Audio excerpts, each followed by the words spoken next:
Oh yes. They float. They float. And when you're down here with me, you float too!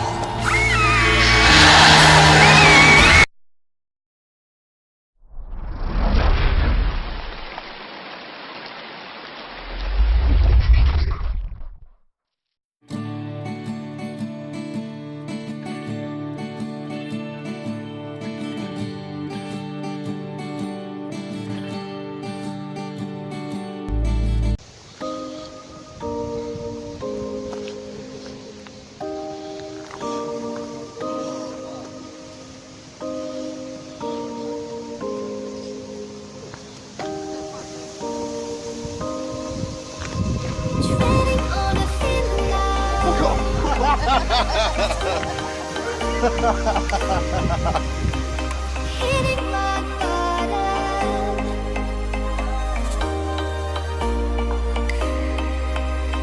I need the strength to pull me up.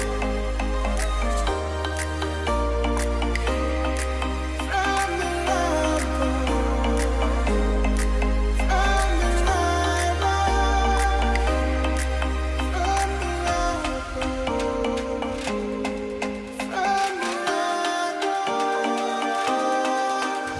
All this congratulations.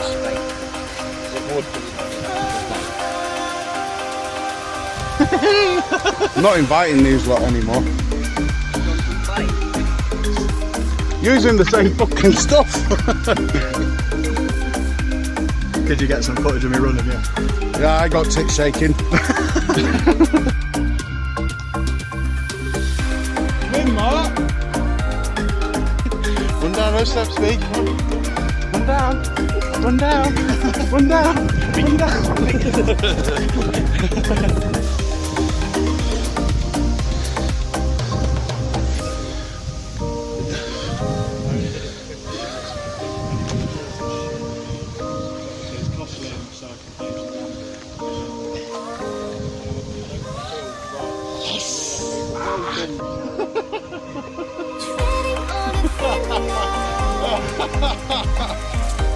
Great. We got one.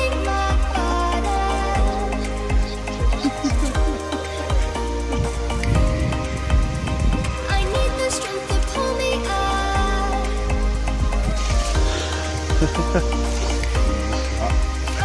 Got BBC Studios around here.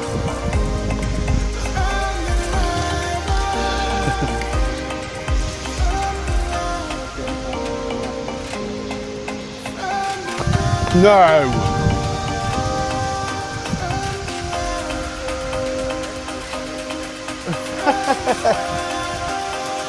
I just see you come flying out of your bivvy, mate. Lost one.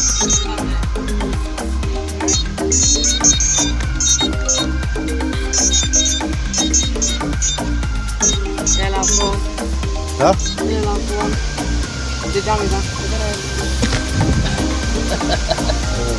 Da da da da da da da da da da. Man, there's steps. Oh, this looks nice.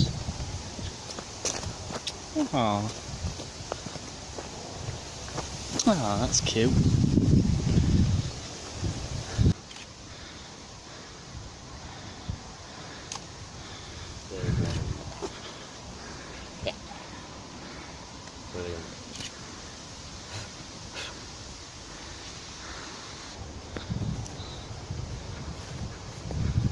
Here we have the chimpanzees. The chimpanzee in the wild habitat, looking for his food. Tonight's meal may be an exquisite banquet of carp. You need a hand, are you okay?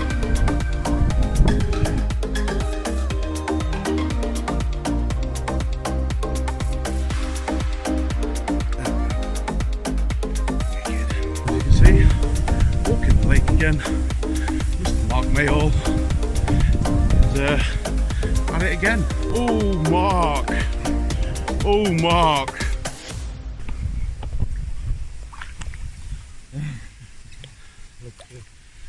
That is nice, isn't it? Damn it.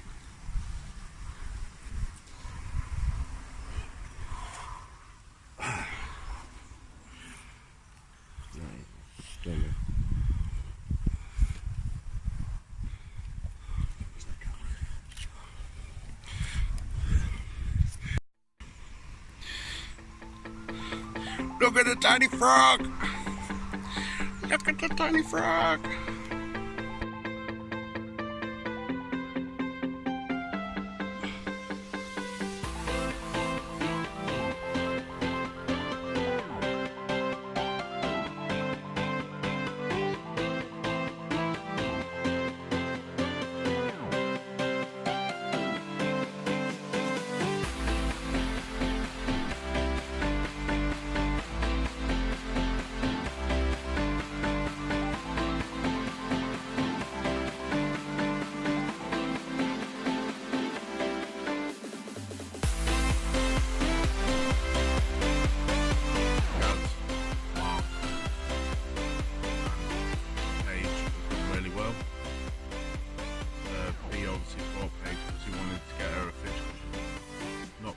To get out for so long, and yeah, so it was nice to see that Paige got it's a proper stunner as well. You see it in the video somewhere. So well done to Paige, and apparently B said that that's the first time that she's had like a night bite. It was just before the light come up. She didn't wake B. She did it all by herself. It wiped B's rod out. She got it in, she landed it, everything, and then while it was in the net, she made sure it was secure, wasn't going anywhere, woke me up to do photos. So yeah, she's done really well. Bang on £14 that one. Sneef has had a couple, both sort of like mid to upper double, and obviously Mark's had a couple as well, both £12 I think. This is not the end of the video. Sometimes in life you get rare opportunities. This was one of those.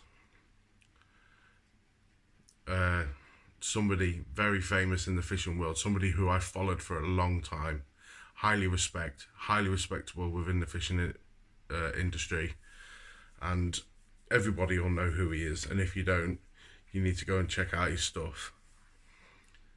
He was kind enough to allow me to go around and do some filming with him whilst we were at East Delph.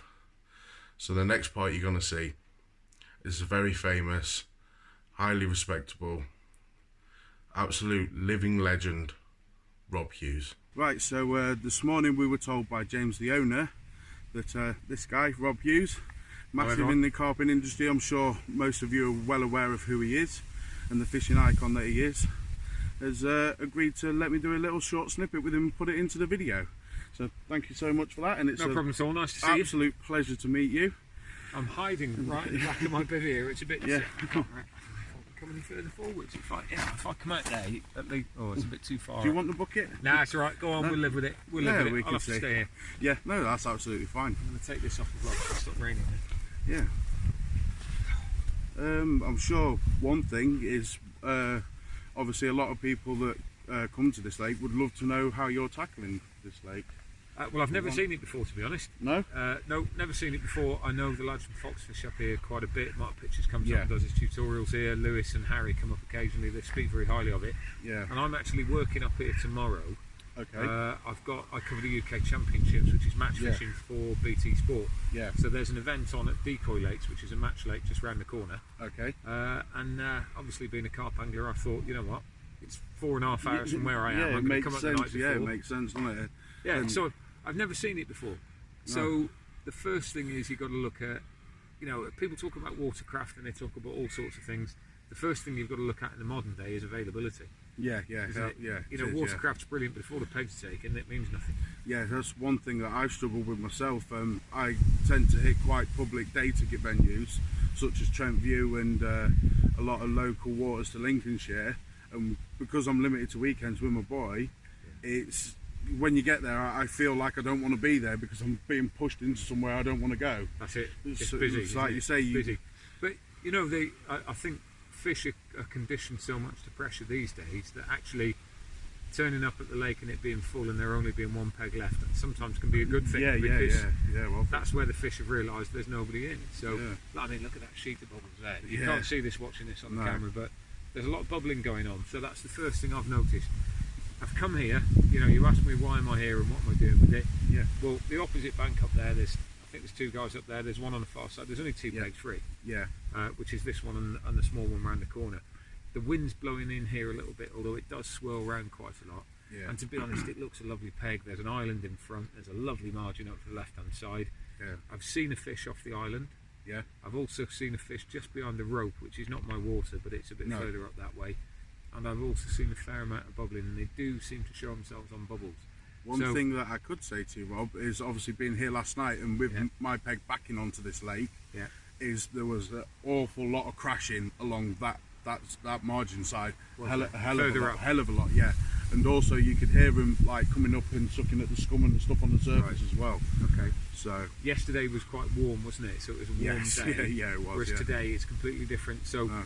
air pressure's dropping, the wind has picked up, it's been raining today, so it's quite a different day to yesterday. So, you know, whether they're still there or not remains to be seen. Obviously, any information's always good as well. So that now has opened my eyes a bit. 'Cause Yeah, I like fishing underarm flicks into quiet corners, and I'm just fishing off this yeah, 10 yards out maybe. yeah, I've thrown a bit of pellet in over thrown a bit of bait in over the top Yeah. of the fence, so it's in the edge. yeah, So I've got one there and one out on the island. The island's the obvious feature, yeah, and I'm fishing quick hit style.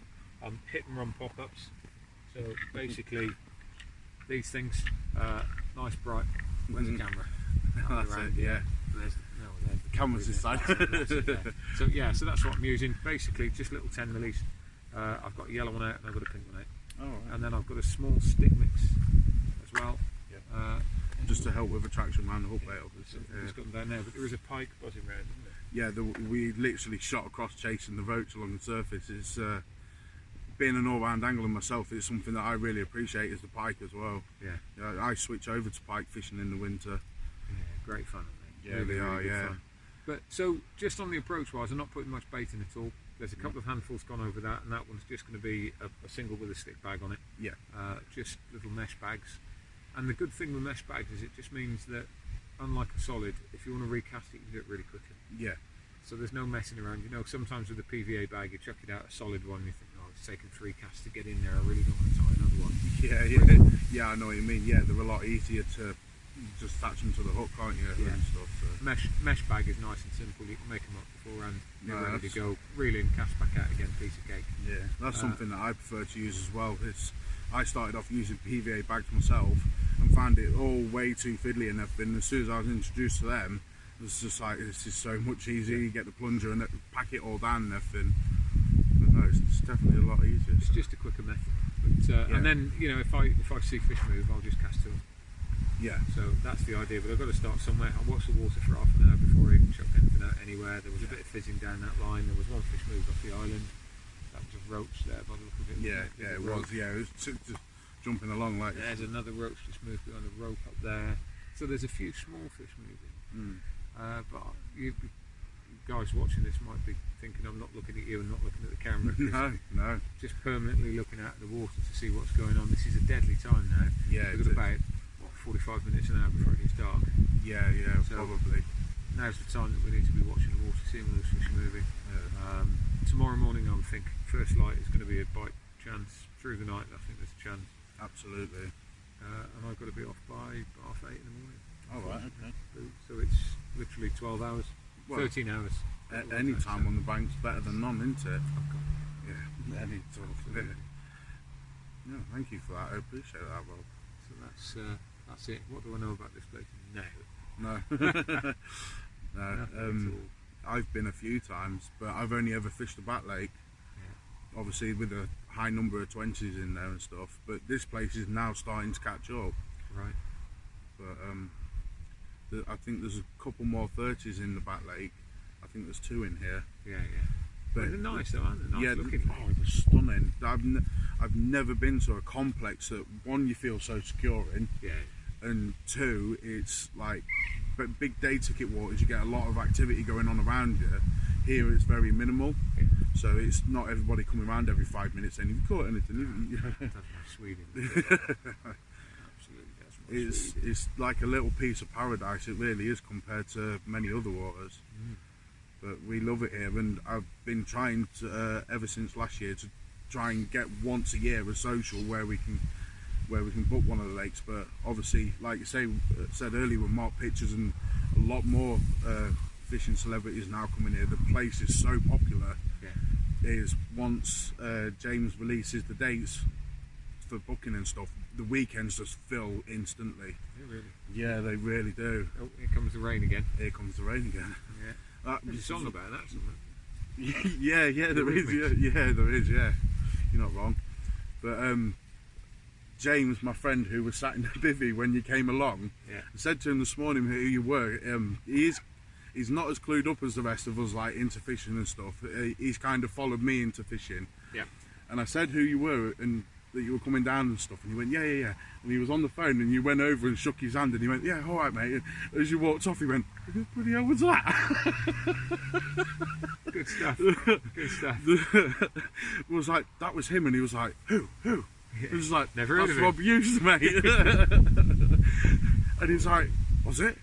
He went, who is he again? It's the guy that does the underwater and stuff like that. He went, and he sat there on his phone and he pulled up the video from you and Joe and the carpooling. Right, I absolutely loved that series. Was so good. I can't believe it died out. It was quite funny, that. Yeah, it was brilliant. And he was just sat there, and obviously the song came on, he started singing stuff. It was brilliant. I've been diving today, actually. Yeah? So yeah, we've been doing the up-to-date Fox underwater answers. So we were looking at algae, what algae's like in the water, zig rigs, what it's like fishing zigs in algae, which colours are better. Okay. You know, because like a lot of the time we fish clear water. Yeah. But then it colours up. So, you know, a black zig might be really good in clear water, but actually when it goes coloured, is it the same? Yeah, so we're looking at different. You did a video about that not too long ago, didn't you? Yeah, last year at 4P though. Yeah, it was. Yeah, it was really big insight into what happens, and that's why I've always been like really enjoyed your stuff. It's so insightful and really opens up your eyes. It really does. What you do is really inspiring. It really is. Yeah. You know, that's we all have opinions on stuff that goes on, but it's actually it's real life. You know, a lot of stuff people have opinions on. So I think this and I think that, but yeah, we go out and we just record what it is. Yeah. So you know, it's never. We can have an opinion, but after the time we have an opinion, you go down and have a look at it, and it's actually wrong. So, because when you get down and see it, it's very different. Yeah. That was a carp. Yeah, that was a carp. Really definitely. Sneaky carp, right up against the edge. Sometimes you get them with literally they just poke the head, and then other times they fully come out like dolphins. This place is, that's what I mean. This place is like really, it's like a little piece of paradise. It's so good here. That was one of those sneaky ones that just came up to its gills and turned over sideways. No splash, no ripple. Is there a difference in what they're doing coming out of the water to differentiate what they're doing? Obviously they come up because they're excited and then they clear the gills at times. Is what they do if they're to roll, for example, or if they're to fully come out, does that determine what type of behaviour they're doing? Yeah, I think there's all sorts of things. One of the things that I've studied quite a lot over the last few years is carp behaviour. Yeah, and it's one of the things that we were talking about today. And we haven't mentioned this yet. I will be saying something about it, but this will be the first public discussion about it. Okay. We saw a group of fish yesterday on the surface. There was 18 fish in total. Maybe I can't get it. You got a rod down there? You got one just down here around you? But I might go further up. Yeah. There was 18 fish on the surface basking in a weed bed, and the damselflies were flying around just above it, and they were about 2-3 inches above the water, as damselflies do. Yeah. And there was one carp that was taking damselflies out of the air. Really? It was incredible. Wow. Now, that's amazing. And he's not taking them off the surface of the water, he's taking them out of the air. Yeah. And we saw him do it 4 or 5 times. That's like trout behaviour, isn't it? Just like trout behaviour. So they've got used to, you know, it doesn't take the brains of Einstein to work out that when they're lying on the surface they can come and pick them up. Yeah. But their vision is that good that they can come up and take them in the air. So they're timing how to take them out of the air. Now, that's amazing. You know, trout are very fast, aren't they? Carp aren't fast. Yeah. But what was also interesting was it was only one that did it. The others didn't do it. So it's something that carp's picked up, and then obviously the rest are going to start to follow suit, aren't they? They might learn from him, they might not. Yeah. They might not have a clue what he's doing. So, you know, when people turn around and say they do this, they talk about carp generally. Yeah. But actually it might just be that one carp. And you can look at one carp that behaves in a certain way and convince yourself that all carp do that. Yeah. And they don't. It's just, carp are as individual as we are as human beings. Yeah. You know, we will like different things, we might like different food, we might like different music, we might like to do different things because we're individuals and we like different things. Yeah. And I think carp learn differently as well. You know, I've seen it so many times that carp behave in different ways, and where so-called experts turn around and say, oh yeah, they do this, they start off here in the morning and they all go round up the margin, and then they cross over the island, and in the afternoon they're over on the other side. Yeah. What a load of absolute trash, rubbish. Some might, but not all. Since fishing like smaller waters like this, and people say like they get on the wind or they get on the back of the wind and stuff like that, I found with smaller waters like this, it doesn't matter what the wind's doing or what the air temperature's like or anything, because they're confined into a smaller area, they're just going to go where they go in order to feel comfortable and just get away from whatever it is. I don't think that really plays too much into effect. Well, I think we have to look at new school angling as opposed to old school angling, and old school angling was watercraft. Yeah. And and I'm an old school angler, so I work on the watercraft and what I think carp should do according to weather conditions.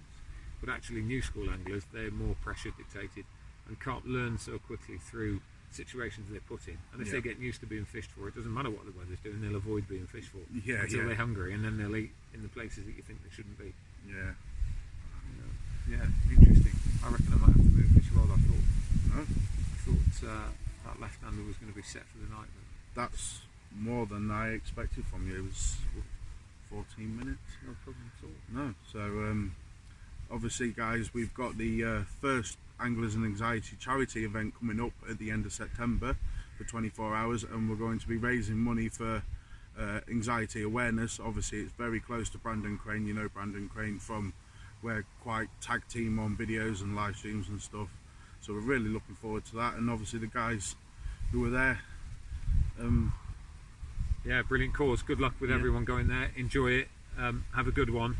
And also, you know, on these charity events, it's nice to get together and have a little knees up together and meet your mates and everything. But do remember what they're all about and spread the word about it as well. I do a lot of work with military charities myself. Awareness of mental health issues, post-traumatic stress disorder as well, and you know, it's such a key thing these days, and there's a lot of groundbreaking work being done to help people that are sufferers from various different issues, whatever they may be. So enjoy your charity event, and everybody that's watching this do support it. Thank you so much for that, Rob. Thank you very much. No worries. And I pray that you get a fish and walk away from the complex very happy. Just one. It doesn't matter about the size. No, just one bite. yeah, just one. Yeah, one like you say, everyone in here is absolutely stunning. So, cool. Thank you very much. Brilliant. Thank you so much for your time. Really appreciate it. Right, I shall leave you in peace. I've got to decide whether I'm going to move off my baited spot and put it on that tree, or whether I'm going to leave it on the baited spot. It's always those decisions, isn't it? Always those decisions. Crazy. Well, that's it. You know, talking about the thought process on that now. I reckon I can get it on that tree for the next half an hour in the right place, but after that I'm going to really struggle, whereas I can get it back in there in the dark fairly easily. Yeah. But I'm not going to see if they're coming here in the dark, because I think they're feeding on the deck rather than showing on the surface, but there has been. Yeah, yesterday I was trying with zigs, and this morning didn't really get a response whatsoever. But what I did is I established a spot out in front of my peg, and I was fishing two different areas, and I just kept the bait going in and just left it until tonight, just so that if they do come in and feed, they've got a free munch.